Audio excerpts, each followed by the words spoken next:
आज का शिरडी साईं संदेश। मेरे बच्चे, क्यों रो रहे हो, क्यों उदास हो? मेरा नाम रटो, देखना दुख नाम की कोई वस्तु नहीं रहेगी जीवन में तुम्हारे। तेरे सारे संशय मैं दूर कर दूंगा।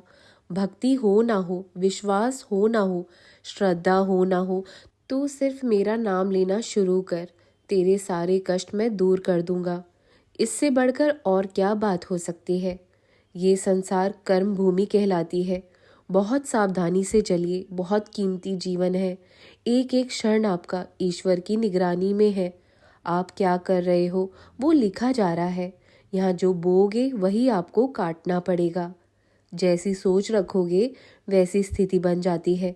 जैसी स्थिति पाना चाहते हो वैसी सोच रखो।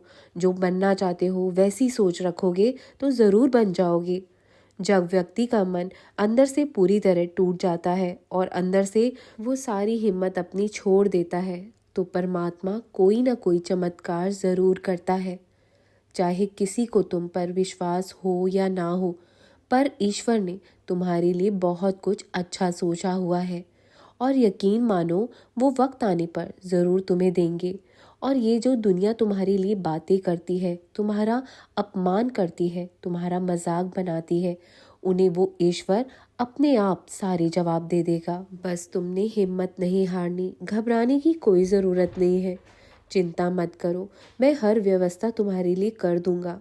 भगवान की पता है एक कमज़ोरी होती है कि वो अपने बच्चों की उम्मीद कभी टूटने नहीं देते। तुम्हारे दुख का कारण मैं जानता हूँ मेरे बच्चों। आजकल तुम्हारा मन बहुत बेचैन रहता है, तुम बहुत परेशान चल रहे हो। अंदर ही अंदर तुम्हें एक घुटन है जो खाई जा रही है। ये सब मैं जानता हूँ। बस हौसला रखना। तुम्हें तुम्हारे किसी अपने ने ही विश्वासघात किया है। जिसने भी किसी को विश्वास दिलाकर विश्वासघात किया है, उसे याद रखना, नरक की प्राप्ति होती है जीवन में।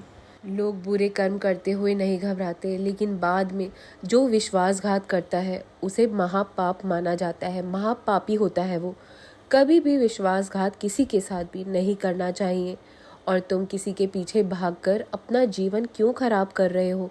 जिसको नहीं बदलना वो तुम्हारी लाख कोशिशों के बावजूद भी नहीं बदलेगा। और ये कोशिश बिल्कुल ना करिए कि हम किसी का परिवर्तन कर ही सकते हैं। अगर दूसरा बदलना ही नहीं चाहता तो आप क्या ही कर सकते हैं? भगवान जब दुर्योधन को समझाने गए तो क्या वो समझा? नहीं। तो औरों से फिर क्या वो ही उम्मीद करनी? जिसका विनाश निकट हो तो भगवान भी उसकी मदद नहीं कर सकता है। तुम सब कुछ कर सकते हो। जब हम बोल सकते हैं तो गाली या गलत क्यों बोले, अच्छी बात बोले। जब हम चल सकते हैं तो गलत मार्ग पर क्यों चले, सच्चे और अच्छे मार्ग पर चले। सच्चाई से चलिए, जीवन आनंद से भर जाएगा। किसी के बहकावे में या किसी के गलत रास्ते पर चलने से तुम अपने आप को मत भटकाओ, अपने मन को मत भटकने दो। तुम सही आचरण रखो, दूसरों की तरफ ध्यान मत देना। आप उठिए, जागिए, अपने स्वरूप को पहचानिए, अपनी ताकत को पहचानिए। आप में एक विशेष ताकत है। हर किसी के अंदर विशेष हिम्मत होती है। आप ईश्वर का ही अंश है। आप सब कुछ कर सकते हो। हर परिस्थिति को सहना सीखिए। भगवान हमें परिस्थिति इसलिए देता है कि हम विजय प्राप्त कर सके, हम मजबूत बन सके। तो भगवान अपने दास को, अपने भक्तों को, अपने बच्चों को जिस परिस्थिति से वो डरता है, जिस बात से वो भयभीत होता है, उसी में उसको पक्का करते हैं। और हम सोचते हैं कि हम परिस्थिति से बच निकलेंगे, तो हम बच जाएंगे, परिस्थिति बदल जाएगी। भगवान आपको पक्का ही करना चाहता है। हो सकता है यहाँ से बचकर हम किसी जगह जाएं, वहाँ और कष्ट झेलना पड़े। मेरे बच्चे, एक बात बताओ, भागने से कोई पुष्ट नहीं होगा। अपनी परिस्थितियों से डर कर भागने की बजाय उससे हिम्मत से लड़ना सीखिए। और जो दूसरों की गलतियों को ध्यान में लाकर जलता रहता है, तो पूरा संसार ऐसा है कि हमें प्रतिकूलता ही मिलती चली जाएगी। हम कब तक जलेंगे? थोड़ा हमें विवेक धारण करना चाहिए। खुद को जलन, ईर्ष्या से बचाना चाहिए, क्योंकि हमें ये जीवन आनंद के लिए मिला है, ना कि ईर्ष्या से सोच सोचकर जलते रहने के लिए। अध्यात्म के रास्ते पर यदि आप हैं तो आप ऐसे विचारों का त्याग कर दीजिए। खुद को नाम जाप में व्यस्त रखकर आनंद में रहो, किसी का बुरा ना ही चाहो और ना ही करो। और यदि व्यवहार में ऐसा है तो जिनमें नहीं बनती, जिन लोगों से नहीं बनती, उनसे अलग हो जाओ। लेकिन खुद को जलन से बचाना है आपको, ईर्ष्या से दूर रखना है खुद को, मन को शांत और साफ रखना है, किसी के बहकावे में नहीं आना, ना ही किसी की गलतियों का खुद को भागीदार बनाना है।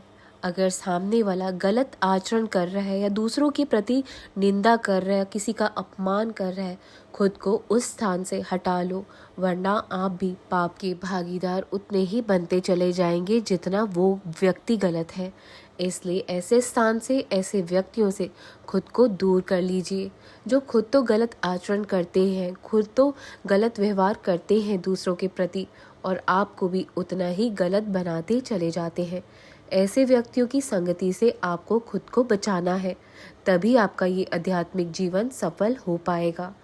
मैं हमेशा तुम्हें मार्गदर्शन यूं ही कराता रहूँगा, मेरा हाथ थाम कर रखना। राम कृष्ण हरि, राम कृष्ण हरि, राम कृष्ण हरि।